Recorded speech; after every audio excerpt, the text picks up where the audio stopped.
My name is Stephen Fressell. I'm the chef de cuisine at Bistro 218 in downtown Birmingham. Hey, and I'm Tom Cosby. I'm the fundraising guy for the Lyric Theater and a few other do-gooder causes here in town.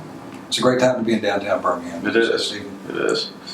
It is. We were just talking earlier, and we were noting that there is an unprecedented $700 million in economic development underway in downtown Birmingham. I think the Rev has a list of some 40 different projects that are underway, which has got to be great for everybody in business downtown. I know it's going to be great for the Lyric, and Stephen, I hope you're getting more and more customers at your restaurant. We are, and we're looking forward to the revitalization of downtown Birmingham and the influx of foot traffic and new clients. Well, I do hope that the Lyric Theater will be providing you guys with a lot of business. We'll see 750 people when we open, and we're right now anticipating we'll open around January the 14th. That would be actually the 102nd anniversary of the historic Lyric Theater, and we're going to open with a great series of shows that are being directed by Keith Cromwell, and hopefully people will come downtown and go out to dinner at your restaurant and then walk on over to Lyric, because we're only like, what, a block and a half? Block and a half? Yeah, so no problem at all. So I know a little bit about what you do. Yeah, what do you do? I know you're a chef, but I'm a chef. When I come to your restaurant, what's the download thing that you need to order that only the smart people order? Well, we try to bring a twist on French bistro style. We're working really heavily with local farmers and local vendors, and just using the abundance of what Birmingham has to offer. I know my wife loves that. Don't you have like a lady pea salad or something like that? Is that right? Yeah, it's seasonal. Yeah. Yeah, we change. Right now it's corn and chanterelle mushrooms and whatever these farmers are growing right now. It's great. It's a great time of the season. Hey, one of the things I've been working on recently is this UAB football thing. I don't know if you had an opinion on that, but personally, a lot of us felt that restoring UAB football would help student population grow at UAB. Mm-hmm. And if student population grows at UAB, then I think that helps Southside, Midtown, downtown. Absolutely. There's a lot of stuff going on in Birmingham right now. There's a lot of growth going on in UAB as well. I'm sure you get a lot of customers from that area as well. Absolutely. We get a lot of, it's a diversified clientele. A lot of people that go to Frank Stitt's restaurants come join us downtown, go to a show at the, Alabama and such, yeah. Well, as that gets better, that's exciting for all of us. I also hear that Sidewalk is considering even opening up a cinema in downtown. Have you heard about that? I have not. Yeah, it's going to be kind of cool. And Rev has been so supportive of us on everything that we're doing at the Lyric, and I know they're helpful of them on that as well. Steve, I don't know if you've heard about this tax credit issue, but most of the $700 million work that's going on in downtown Birmingham is driven, at least in part, by the historic tax credits, both state and federal historic tax credits. And we have to get a bill passed through the legislature, ideally this year, certainly early next year, to extend the historic tax credits, or much of what you see happening in downtown in terms of redevelopment can come to a halt. And Rev has given me a little sheet of paper that shows there's like 40 different developments that are currently underway in downtown. And I have to tell you, I've worked downtown my entire life. I've lived in Birmingham my entire life. Not in my lifetime have you ever seen this level of activity. So it's been great, but we need to keep it going. So anybody listening to this that knows the legislature has a relative that's a legislator, for heaven's sakes, please contact them and ask them to work to extend the historic tax credits. That's very important to Birmingham. Well, it's also driving a lot of business downtown, as far as chef owners and restaurateurs. We've got Chris Hastings, having discussions with going downtown, and it's all going to help, especially us at Bistro 218, it's going to help, diversify and bring in attraction downtown, so there's more foot traffic and there's more, clientele to come and enjoy, how beautiful it is downtown. Absolutely.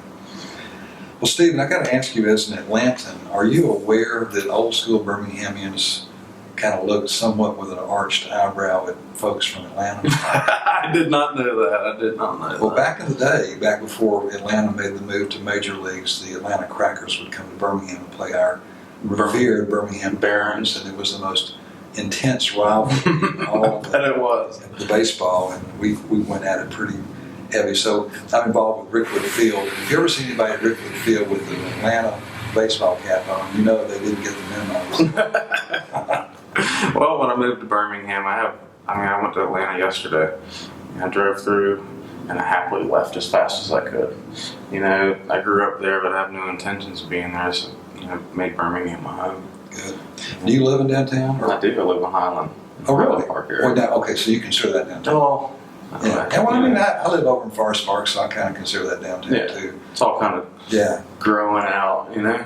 A long commute for me maybe is 7 minutes. Yeah, absolutely. So these poor people that have to go all the way in from Chelsea or wherever. My heart goes out for you. I hope you can move to the city one day. Yeah. And there's a lot going on, so. Yeah, come on down. More the merrier. All right. On January 14th, we've engaged Keith Cromwell of Red Mountain Theater. He's considered, he's very Broadway-esque in every sense. We've struggled a lot with what would be the lyrics' most appropriate opening night act. And even though a group like the Drive-By Truckers have offered to play for free for us, and we're going to take advantage of that, we think that symbolically the opening week of the lyric needs to hit all the right tones. And because we represent and we're open to the entire community, and that means everybody. So what we finally came to realize was the best thing we could do would be to recreate vaudeville, because that's what the lyric was. It opened in 1914 as a vaudeville theater. And so Keith is going to produce for us a 2-act event that's going to be repeated. It's going to take place 5 different times. And the 2 acts will have 6 or 7 performances per act with a 20-minute intermission.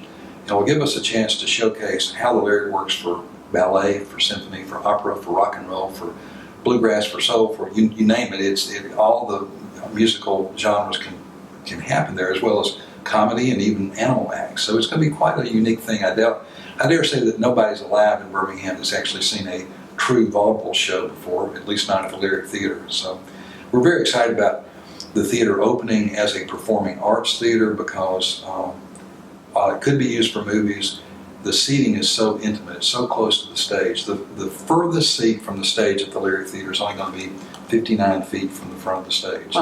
And I don't know if you know anything about Broadway or not, but there's a licensing body in New York City called I think it's called the 42nd Street Association.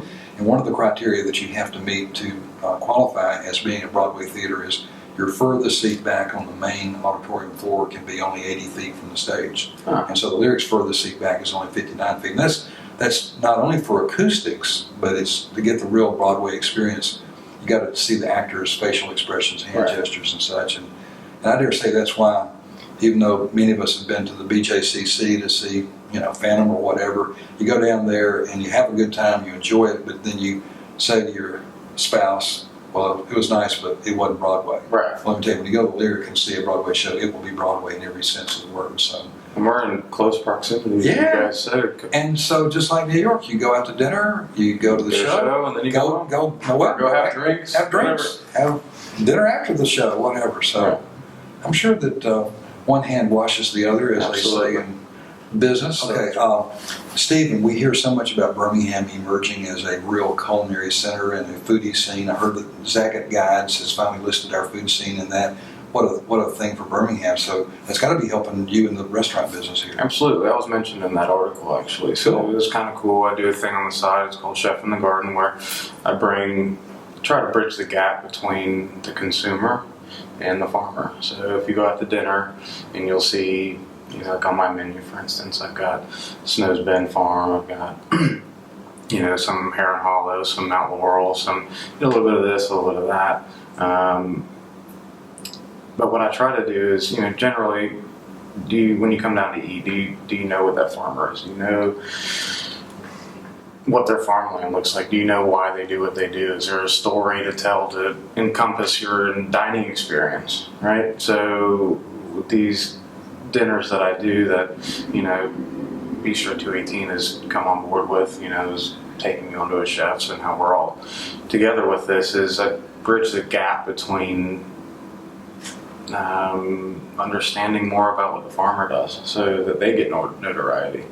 They get an understanding, when I eat a vegetable or something from a farm and I've been there, I know it kind of transforms or transcends me to that area, so I can kind of taste the surroundings and stuff like that. So it's all encompassed experience. So that's what I'm trying to do at Bistro 218 is to, give the consumer a little bit more information about these farms, whether it be through a pamphlet or a picture of the farmer, or a picture of the terrain, or a picture of the farm, so that it becomes a all-encompassed experience. Do you think our longer growing season down here in Alabama might be part of the reason why Birmingham's food scene has prospered? I think so. I think, what I've seen since I've been here is springtime, they're gearing up. So peas and things like that aren't readily available here, but, as they're planting in the spring, summertime's an abundant time for local produce here. Not so much in the spring, but it goes from summer all the way to the first freeze. Yeah. So we've got a very long growing cycle here. Yeah. Just an abundant plethora of products. And of course, there are still things that are grown all year long here. Kale. Yeah, kale, carrots, beets, Swiss chard. Yeah. And they've done, the community has spoken. With Jones Valley Teaching Farm, a urban farm in the middle of downtown Birmingham. You don't see that anywhere. Yeah. It's great. I can drive. Absolutely. I drive 5 minutes down the road and go pick my produce up. Wow. Yeah. So, being in Atlanta and in New York, we got the green market in New York, and Atlanta's just so spread out. Here it's more of a tight niche, That's great. experience. So. Well, I look forward to coming to Bistro 218. Now tell me this is going to be a stupid question. Is 218 your street number, or does that mean, I don't know if it meant like February 18th was a French street? No. Okay. No, it's the street address. Well, Stephen, let me be one of the many to invite you and all your patrons to come visit the Lyric Theater once we open, and I'm sure that I can come to Bistro 218. Yep, and we can host all of your patrons as well. We'll work together for sure. Wonderful. Thanks.